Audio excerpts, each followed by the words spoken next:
Hi, welcome to Inside Views, the show where we take you inside the world of the University of Western Sydney. We're your hosts, Paul and Emily, and today's episode we will be taking a look at the university's westernmost campus at Kingswood. We'll take you inside the stunning new library, check out their pitch-perfect music department, and lastly, we'll see what hidden gem is secreted away within the School of Engineering. That all sounds pretty great, but my favourite thing about the Kingswood campus will always be the subway. I didn't know they had an underground train line. You're an idiot. Well, there goes my dignity. Let's go to Carleen, our roving student reporter for the Kingswood campus. Carleen, please save me.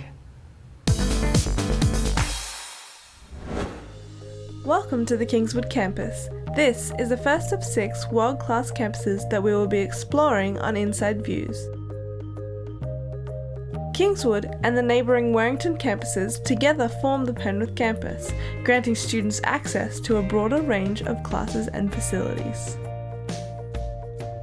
From its humble origins as a family dairy farm, the Kingswood site has transformed in just the last 25 years to become the university that students know and love today. Despite lacking the prestige of an older university or the glamour of a city campus, UWS's Kingswood campus is driven by innovation and genuine interest in fulfilling the needs of its students. There is no greater symbol for the progress being made on Kingswood campus than the stunning new John Phillips Library. Named after the university's much-loved second chancellor, this library represents a reunification of students on the Kingswood and Warrington campuses. The first Penrith library, the Ward Library, was built on Warrington South campus. This campus was then ideally located between Kingswood and Warrington North. However, as Warrington North moved towards administration and the student population on Kingswood campus skyrocketed, it became clear that a new library was necessary. The Allen Library was opened on Kingswood campus to temporarily satisfy that need while plans were made to build a new modern centre of learning. This building, which opened April 1st, now houses the library's complete collection as well as a range of other student resources. This beautiful library truly serves as the centre of student life on campus.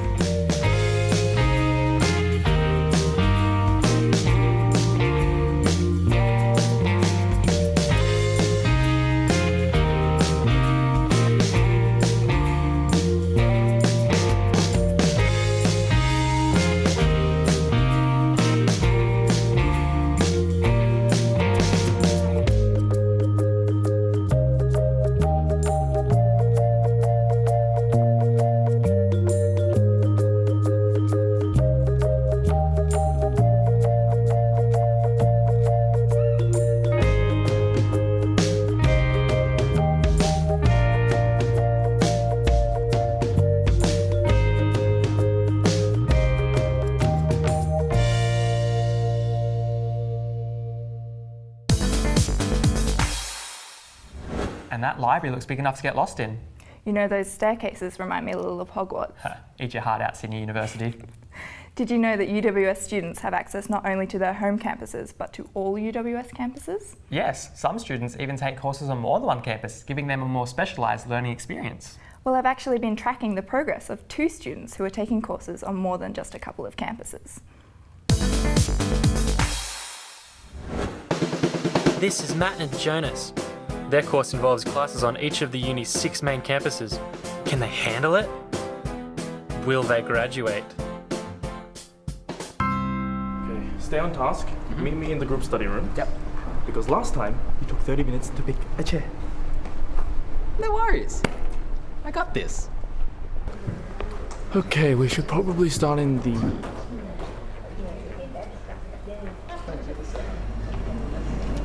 Okie dokie. Yep.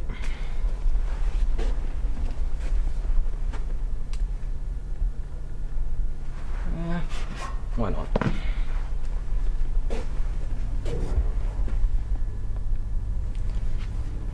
Yeah, I can handle 3.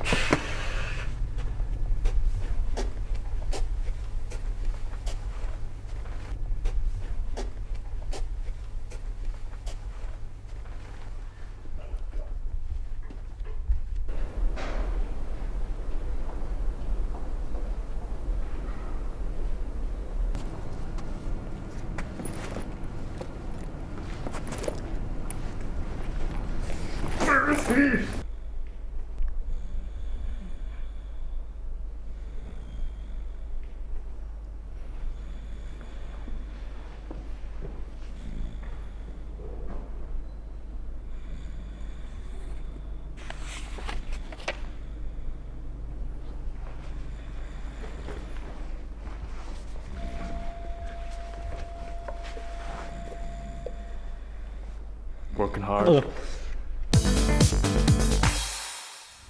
Looks like the stress of uni life is getting to them already. We'll check back in with them next week to see how they're progressing. I've heard that they have an assessment for their forensics course. You mean with blood splatter and everything? You'll have to wait and see. Oh, I hate waiting. Well, you'll have to get used to it since we're going to take a break. No. We'll be back with an innovative way to use music and UWS's best kept secret. Don't go anywhere.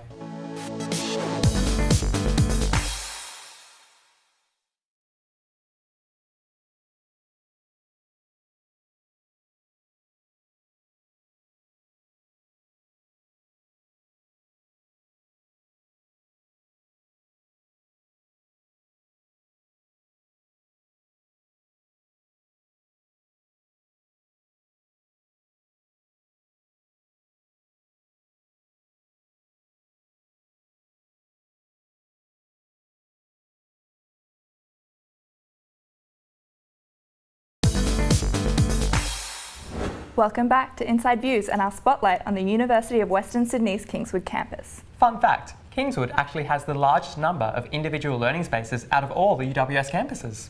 Really? I would have thought Parramatta had more. Nope. Another fun fact, it is objectively the best looking campus in all of Sydney. You can't prove that. Okay, but they do have an awesome music department. And what an excellent segue to our next segment, which just happens to be on some innovative uses of music. Yes, so my name is Alison Short. I'm a lecturer at the University of Western Sydney in the School of Humanities and Communication Arts. I teach music therapy and I'm also a researcher. I have quite a few years of experience in research as well as in music therapy. Music therapy is a practice where we're looking at the needs of the client or the consumer. Patient, depends what word is being used in what context. It might also be a student in an educational context. But we're looking at the needs of that particular person and figuring out how we might use music to help address those needs and help the person grow and develop or heal in one way or another. When we first met Simra, her muscle control was really weak, wasn't it? And when she was playing, she could not even hold a drumstick. And we worked on the limb control for quite a while. So the fine motor control came in just this year, and we started working with our fingers to play the piano. Music is simply a vehicle to address developmental goals. Music therapy can be used with many populations. As I alluded to, it can be used in education, for example special education with developmental delay, but it can also be used in a range of other situations and many different ways that music is used. It could be playing instruments and being involved. It could be structured where there's a part in the song for the person to respond and play the drum. You know, Johnny plays the drum, now played, that type of thing. So it's part of activities like that. But it could be free improvisation. Let's make the sound of a storm. Let's hear the sounds coming in the distance. Let's hear, how are we going to do thunder and lightning in musical terms? How is it going to recede into the distance? Not only is it a bit of fun, but it's also a good way of getting some emotions out. If people are feeling quite angry or things like that, it's a good way to get some of the feelings out too. The Nordhoff-Robbins Centre at the University of Western Sydney is the only centre of its type in the Southern Hemisphere. There are some other Nordhoff-Robbins centres, for example at New York University and of course in the United Kingdom and also through Asia. But this is the only centre in Australia and in the Southern Hemisphere. We're interested in telling people about music therapy and recruiting people for the future who are interested in music therapy. One of the things we've been doing at the University of Western Sydney, we had an innovative subject that we taught this last summer, a summer course on music and wellbeing. And we attracted students who'd come from psychology, from music, and I think there was one from journalism. people that were interested in music that wanted to know a little bit more as an extra summer course, but out of the people that attended, more than half indicated that they would be interested in doing music therapy in the future. And it's an exciting profession because you never quite know what's going to happen. You do know the principles to apply. There is evidence about what we're doing, but there's always an element of creativity in there too about the way you do things in music therapy. And the most remarkable changes in people's behaviour and development can be seen in music therapy. It is just spectacular sometimes.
Space incorporates so many different activities. We've got the 3D printing hub.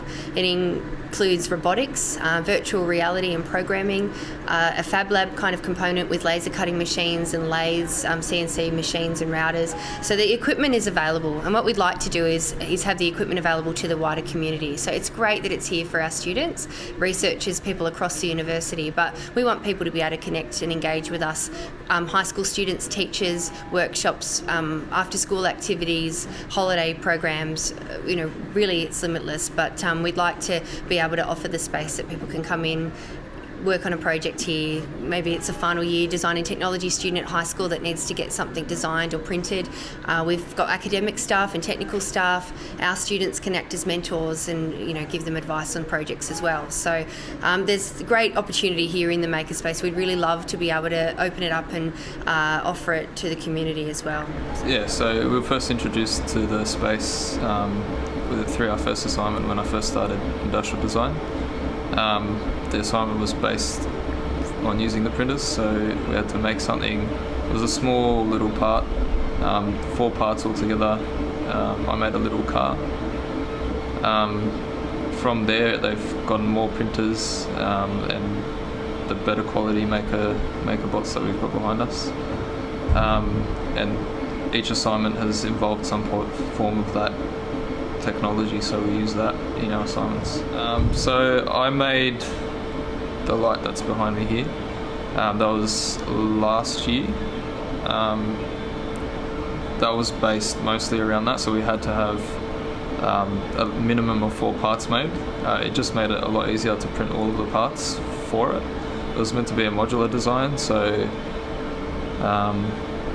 each one of the shapes used is a module, and then we could either print them or get them reproduced by hand, but it was just a lot simpler printing it compared to actually forming it by hand, making a mold or something like that.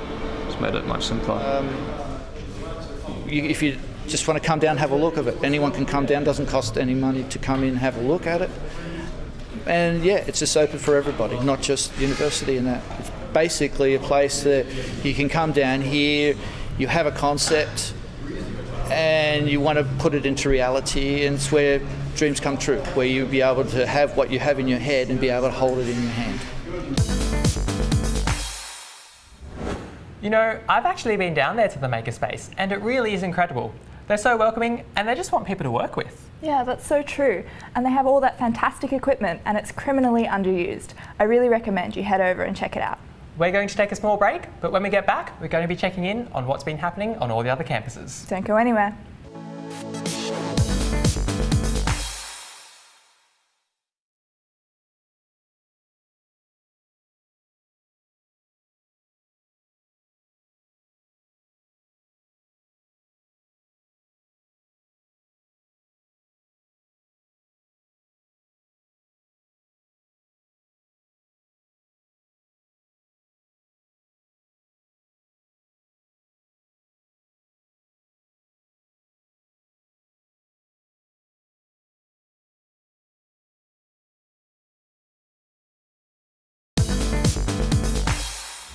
Welcome back.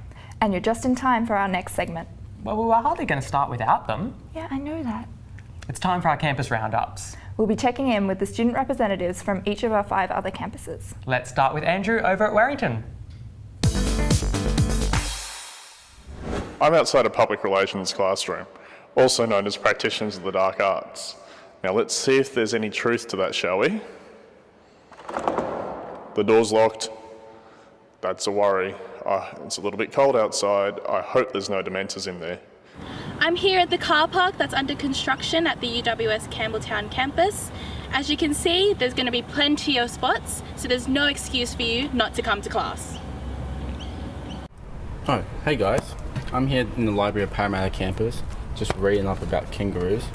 Fun fact, if you didn't know, like kangaroos actually box, like they'll actually fight each other like box. I've just read it now and I'm pretty freaked out about it, to be honest. But I'm gonna get back to study and try to learn some more stuff. So I'll see you later. We're here today at the Bankstown campus and I've heard it's a bit of a rough area, so I've got my gear and I'm prepared.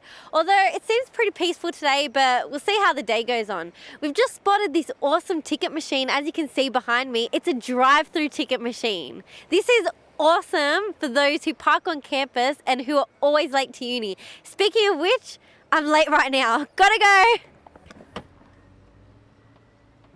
Hey guys, we're out here at the UWS Hawkesbury Connect Fitness Gym, a place where students can do some physical activity and get ready for the music festival season coming up. Let's go get large. Am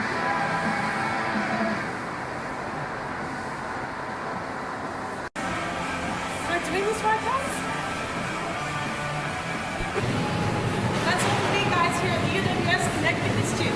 Back to you. We're very nearly at the end of our show. Join us next week when we'll be getting lost on the enormous Hawkesbury campus. I can't wait. I'm going to pat a cow. You know there's more than just cows. They have a crime house and some first-class science facilities. Yes, but also cows, right? Yes. That's all I ask for. Now, to play us out, we have a fantastic performance brought to you by the multi-talented UWS Music School. See you next week.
Mm-hmm.